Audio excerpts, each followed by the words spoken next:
Luz! Câmera! Destruição! Você já parou para pensar na quantidade de filmes que associam a energia nuclear ao fim do mundo? Não dá outra. Se a história acontece em um futuro apocalíptico, a culpa provavelmente é de algum desastre nuclear. Ou então, se o desastre ainda não aconteceu, mas está prestes a acontecer, adivinha como o vilão ameaça todo mundo. É claro que uma reputação dessa não se consegue assim de graça.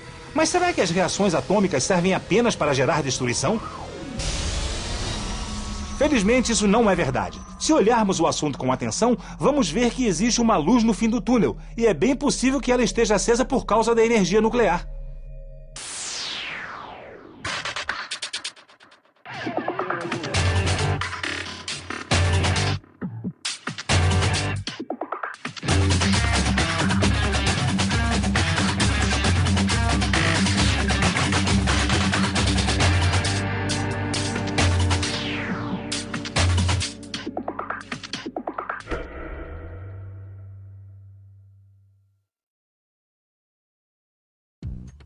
Hoje vamos aprender como a energia nuclear é capaz de produzir eletricidade. Mas antes, vale a pena relembrarmos alguns conceitos importantes. A energia nuclear é a energia liberada numa reação nuclear, a partir da transformação de um ou mais núcleos atômicos. As reações nucleares podem ser de três tipos. No decaimento radioativo, um isótopo instável se transforma espontaneamente em outro elemento, como acontece na transformação do carbono 14 em nitrogênio 14, por exemplo. Mas tem ainda a reação de fissão, em que o núcleo de um átomo se divide em dois ou mais núcleos de elementos diferentes. E a reação de fusão, em que dois ou mais núcleos se unem para formar um novo núcleo de outro elemento. É importante notar que tanto a fissão quanto a fusão podem ser induzidas artificialmente pelo homem e são reações exotérmicas.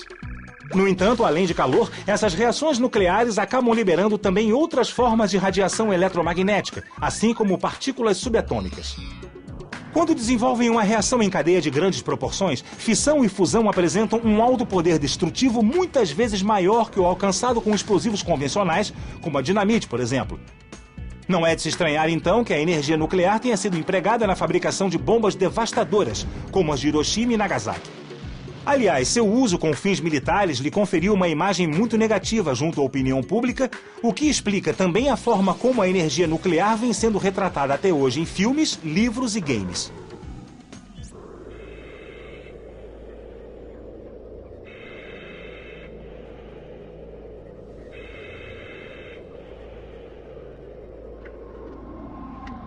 Então prepare-se, pois se o programa anterior foi explosivo, o de hoje vai ser, no mínimo, chocante.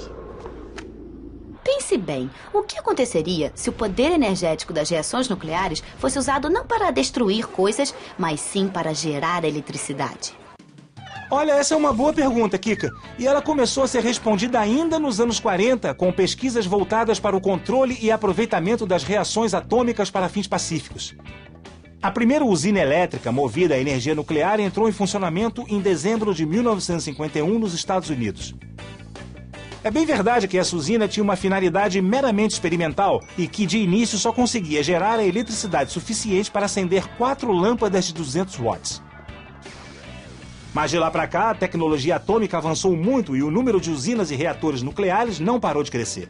Em 2010, cerca de 15% da eletricidade consumida em todo o mundo vem de usinas nucleares, que formam a principal fonte energética de países como França e Japão. Aqui no Brasil, as usinas de Angra 1 e Angra 2, situadas no litoral do estado do Rio de Janeiro, produzem eletricidade desde 1985 e uma terceira usina, Angra 3, deverá entrar em operação em 2014. Mas afinal de contas, como funciona uma usina nuclear? Na verdade, a geração nuclear de eletricidade começa bem antes, com a extração e beneficiamento do combustível que vai abastecer os reatores. A grande maioria de usinas em atividade trabalha com urânio extraído de minas como essa. Mas até chegar a uma usina, as matérias-primas precisam passar por um processo de enriquecimento. Eu já fui um homem muito pobre, não tinha onde cair morto. Mas tudo mudou quando eu encontrei a minha moedinha da sorte. De uma hora para outra, eu passei por um incrível processo de enriquecimento e hoje eu estou aqui conversando com vocês. Opa, peraí. O enriquecimento de que estamos falando aqui é outro. Embora o urânio seja um elemento até certo ponto comum na crosta terrestre, o seu isótopo 235, que é altamente radioativo, corresponde a menos de 1% de todo o urânio encontrado na natureza. Enriquecer o urânio significa, então, separar o urânio-235 e aumentar a sua concentração no combustível que alimenta os reatores nucleares. Os reatores recebem esse nome porque é dentro deles que acontecem as reações nucleares. Um bom reator precisa ser capaz de 3 coisas: induzir uma reação em cadeia autossustentável, aproveitar a energia liberada nesse processo e, o mais importante, conseguir controlar essa reação em cadeia para que não ocorram acidentes. As usinas nucleares, assim como as usinas termoelétricas, também geram eletricidade a partir do calor. A diferença é que as termoelétricas obtêm a sua energia térmica a partir da queima de combustíveis fósseis, enquanto as usinas nucleares aproveitam o calor proveniente das reações atômicas. Funciona assim: o calor liberado nas reações aquece um líquido refrigerante localizado em torno do reator. A principal função desse líquido, além de estabilizar a temperatura do reator, é aquecer uma espécie de caldeira, situada em outra área da usina. O vapor produzido na caldeira é então utilizado para fazer girar enormes turbinas cujo movimento produz eletricidade. Navios e submarinos nucleares também utilizam uma tecnologia semelhante para gerar a energia necessária para o seu deslocamento. Além disso, pesquisas recentes visam empregar a energia térmica dos reatores em outras aplicações, como a produção de hidrogênio, por exemplo, e a dessalinização da água do mar. É importante notar que atualmente os reatores nucleares das usinas, navios e submarinos são de fissão. Reatores de fusão, por enquanto, só existem mesmo como protótipos experimentais. E não é por falta de esforço. Desde os anos 50, cientistas ao redor do mundo procuram uma forma de aproveitar as poderosas reações de fusão na geração de eletricidade. A fusão é encarada há décadas como a solução para o problema energético da humanidade, uma vez que libera muito mais energia, produz menos resíduos radioativos e suas matérias-primas são facilmente encontradas na natureza. O que falta então para ela se tornar uma realidade? Bom, o problema é que as reações de fusão só acontecem sob altíssimas temperaturas e ainda não existem reatores capazes de suportar um calor de 150 milhões de graus Celsius por muito tempo. Para você ter uma ideia, isso é 25 mil vezes mais quente que a superfície do Sol. Infelizmente, as usinas de fissão também estão sujeitas a acidentes nucleares, como o que aconteceu em Chernobyl, na antiga União Soviética. No dia 26 de agosto de 1986, a explosão de um reator liberou uma radiação 400 vezes maior do que a bomba de Hiroshima, contaminando milhares de pessoas e provocando um desastre ambiental sem precedentes. Não por acaso, os cuidados com a segurança representam um dos pontos mais importantes no funcionamento de uma usina nuclear. Essa preocupação, ela é intrínseca, ela está viva em todas as atividades, em todas as organizações que trabalham com essa forma de energia. Então a indústria nuclear, ela toma medidas para enfrentar esses cenários de muito pouca probabilidade, coisa que não é repetido nas outras indústrias, em muitos casos, né?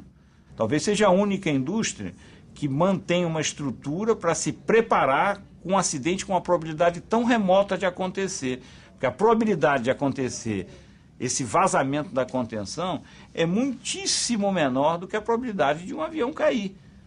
É muitíssimo menor que a probabilidade de um poço de petróleo vazar, por exemplo. Outro problema relacionado às usinas nucleares é o descarte do chamado lixo atômico. Essas varetas com alto teor de urânio-235 são o elemento combustível de um reator nuclear. Com o passar do tempo, os resíduos da fissão passam a atrapalhar o rendimento do elemento combustível. Por esse motivo, ele precisa ser substituído a cada 12 ou 24 meses, dependendo do reator. Mas apenas 3% do urânio-235 original é consumido nesse processo. E o material fissionado também é altamente radioativo. Então não dá para simplesmente jogar fora o que sobrou, certo? Não dá mesmo, Kika. Por isso, boa parte desse material é enviada para usinas de reciclagem, onde o urânio-235 que sobrou é reaproveitado. Já os resíduos decorrentes da fissão, que não podem ser reciclados, ficam guardados em depósitos especiais por muito tempo. Mas muito tempo mesmo, até deixarem de ser nocivos à saúde. Como estamos falando de um período de pelo menos 10 mil anos, fica uma questão. É seguro guardar todo esse lixo radioativo por tanto tempo? Na verdade, a energia nuclear se encontra atualmente no centro de um intenso debate ambiental. De um lado, permanece o medo de acidentes e a preocupação com o acúmulo dos resíduos nucleares. Do outro, alguns ecologistas acreditam que a energia atômica pode ajudar no combate ao efeito estufa, por ser uma fonte de energia limpa, ou seja, que não queima combustíveis fósseis. Para conhecer melhor essa polêmica, a gente vai conversar com quem entende do assunto. Para os ambientalistas, a escolha sobre a energia nuclear traz mais desvantagens, por causa dos riscos associados à atividade. Caso haja um vazamento nuclear, que é muito pouco provável, mas não é impossível, aquele meio ambiente que recebeu a contaminação, ele fica impróprio para o uso humano durante mais ou menos 25 mil anos. Nenhuma outra atividade geradora de energia tem tal impacto sobre a natureza. Agora, cotidianamente, a energia nuclear quase não polui quase nada para a atmosfera, o que alguns acham que isso é uma grande vantagem diante de um cenário de mudanças climáticas como a gente está vivendo.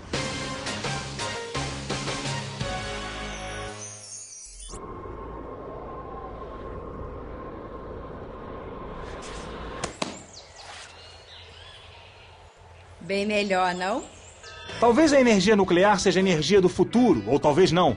Uma coisa, no entanto, é certa. Hoje, a tecnologia nuclear faz parte do nosso cotidiano, podendo ser usada tanto para o bem quanto para o mal. Por isso mesmo é tão importante que ela seja cada vez mais conhecida e debatida. Só assim as próximas gerações saberão evitar os erros do passado e encontrarão a melhor forma de aproveitá-la no futuro.